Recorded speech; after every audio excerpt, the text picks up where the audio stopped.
How to use WhatsApp web on an Android phone. The first thing you want to do is launch open the internet browser on your Android device.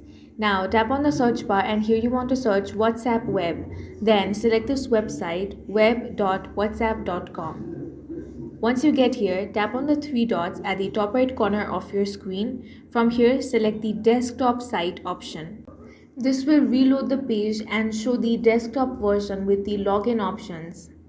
Now you will either see a QR code or the option to log in with your phone number. Both methods work. If you want to log in using your other phone, open WhatsApp on that device, go to settings and select link devices and choose link device. Allow camera access if needed. Then scan the QR code on your Android browser screen. Within a moment, WhatsApp will load and you will see the chats on your browser.